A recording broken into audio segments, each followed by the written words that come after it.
আর হলো 1850 তো আর লগে দিব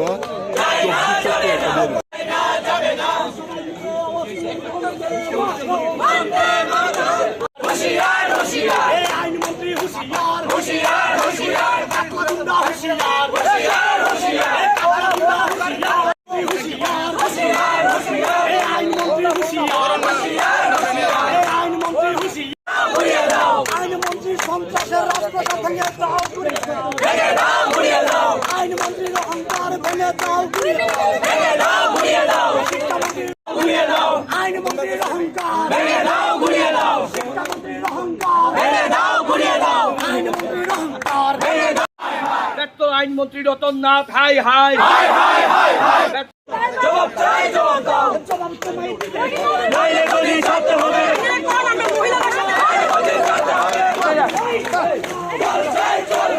মোহনপুরে কংগ্রেসকে সন্ত্রাস করে রতননাথ তুমি জেলে রেখে রোখা যায় না, যাবে না। রতননাথের সন্ত্রাসের বিরুদ্ধে এই ব্যর্থ আইনমন্ত্রী রতননাথের সন্ত্রাস সংগ্রাম চলছে, চলবে। আন্দোলন চলছে, চলবে। বিক্ষোভ চলছে, চলবে।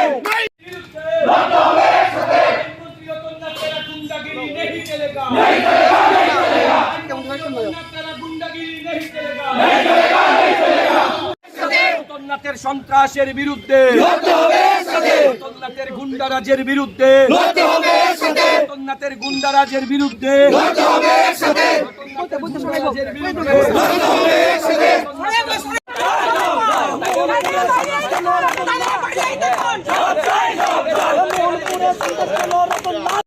মানে 2 মিনিট সময় দিতে পারে না, এত অহংকার ভালো না। এই শিক্ষামন্ত্রীর অহংকার ভেঙে দিন, ঘুরিয়ে দিন।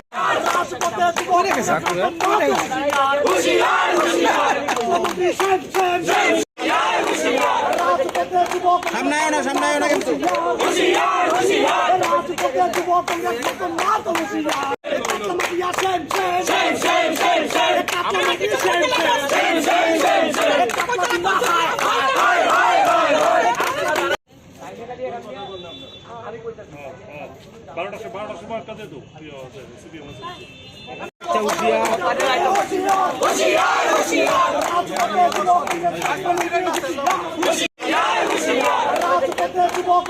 সামনে না কিন্তু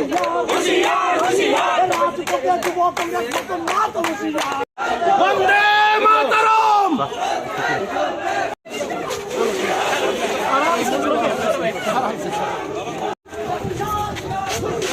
মুখ্যমন্ত্রী হুঁশিয়ার,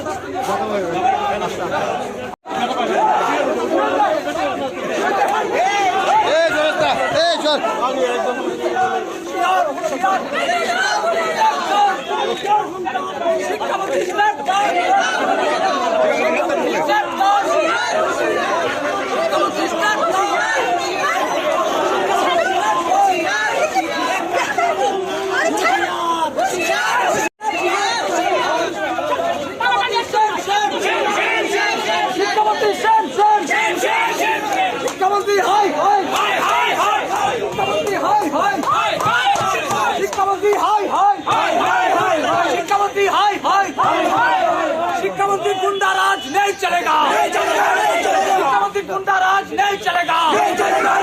पुलिस प्रशासन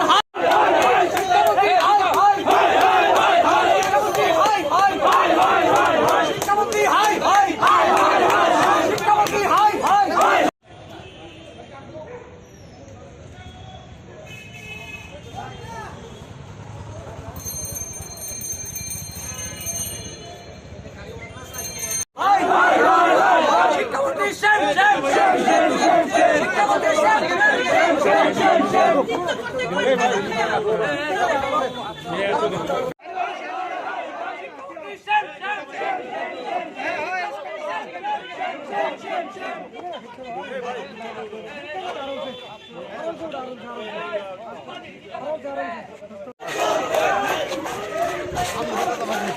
না না আমি তো ভালো লাগে।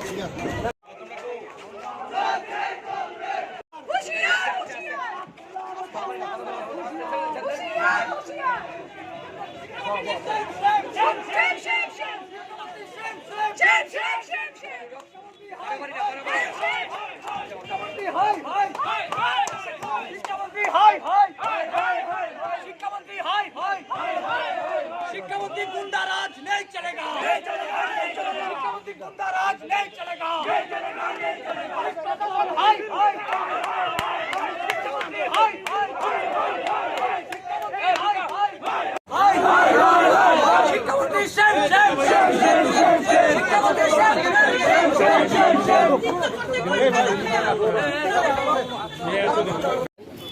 যে ইতিমধ্যে আমাদের রাজ্যে ত্রিপুরার বিধানসভা নির্বাচন হতে যাচ্ছে। এর আগেই আমাদের যে ডিজিটালভাবে আমাদের যে প্রচার সজ্জা এলইডি ব্যান গতকাল ইউপি থেকে আমাদের এখানে সেই ব্যানগুলো আসছিল। মোহনপুর দিয়ে যখন 3টি গাড়ি আসছিল তখন এই রাজ্যের যিনি গোটা মোহনপুর জুড়ে সন্ত্রাসের রাজত্ব কায়েম করে রেখেছেন এবং এই রাজ্যের ইতিহাসে সর্বকালের সর্বশ্রেষ্ঠ একজন ব্যর্থ নিষ্কর্মা যিনি শিক্ষামন্ত্রী এবং আইনমন্ত্রীর দায়িত্ব পালন করছেন, ওনার বিধানসভাতে এই কংগ্রেসের প্রচার সজ্জা নষ্ট করা হয়েছে। সেখানে গাড়ি ভাঙচুর করা হয়েছে, গাড়ির যিনি চালক ছিলেন ওনার উপর আক্রমণ করা হয়েছে। গাড়ি ভাঙার পর গাড়ির ভেতর থেকে যে সমস্ত জেনারেটর বিভিন্ন সামগ্রী ছিল আমাদের প্রচার সজ্জা সেগুলো তারা লুটপাট করে নিয়ে গিয়েছে। তারপর আমরা যখন ত্রিপুরার পুলিশের কাছে আমাদের আবেদন জানানো হয়, সেখানে কমপ্লেন করা হয়, আমরা দেখি সেখান থেকে উদ্ধার করা হয়। আমরা ওনার বাড়ির সামনে আজ যুব কংগ্রেস এনএসইউ এসছি, উনি ভাবলেন যে উনি মোহনপুরে সন্ত্রাস করে এই 2023 নির্বাচন তিনি পার হবেন। ওনাকে জানান দিতে এসছি ওনার বাড়ির সামনে যুব কংগ্রেস এবং এনএসইউ যে 2023 বিধানসভা নির্বাচনী মোহনপুর বিধানসভা কেন্দ্র থেকে এ রাজ্যের যিনি সর্বকালের সর্বশ্রেষ্ঠ ব্যর্থ নিষ্কর্মা শিক্ষামন্ত্রী এবং আইনমন্ত্রীর দায়িত্ব পালন করছেন রতনবাবু, ওনার জামানত জব্দ করবে জাতীয় কংগ্রেস এবং সন্ত্রাসের বিরুদ্ধে জাতীয় কংগ্রেস এবং যুব কংগ্রেস এনএসইউ ঐক্যবদ্ধভাবে এর প্রতিবাদ করছি, আমরা লড়াই করব। ওনাকে হুঁশিয়ারি দিতে চাই, সন্ত্রাস করে মোহনপুরে কংগ্রেসকে রোখা যায় না আর তিনি পারবেনও না। তাই ওনাকে আবারও আমরা বলছি আপনাদের মাধ্যমে তিনি সময় থাকতে যাতে এই সন্ত্রাসটা বন্ধ করে দেন, কারণ গোটা মোহনপুর জুড়ে ইতিমধ্যে ওনার গত 5 বছরে কী হয়েছেন সেটা আপনারা রাজ্যবাসী জানেন।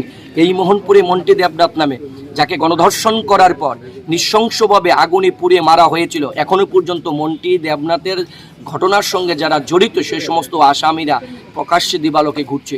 আইনমন্ত্রী শিক্ষামন্ত্রীর কোনো হেলদোল নেই, গোটা মোহনপুর জুড়ে একটা সন্ত্রাসের রাজত্ব কায়েম করে রেখেছে। আপনাদের মাধ্যমে মোহনপুরের প্রত্যেকটা গণদেবতাদেরকে জনগণকে আমরা একটাই বার্তা দিতে চাই, আপনারা ঘাবড়াবেন না, আপনারা ভয় পাবেন না। যুব কংগ্রেস সুদীপ রায় বর্মন, বিরিজি সিনহা, গোপাল রায় এবং আশিস সারা আপনাদের পুরো মোহনপুরবাসীর সঙ্গে আছে। এবারের লড়াইটা মোহনপুরবাসীর সঙ্গে লড়াই হবে।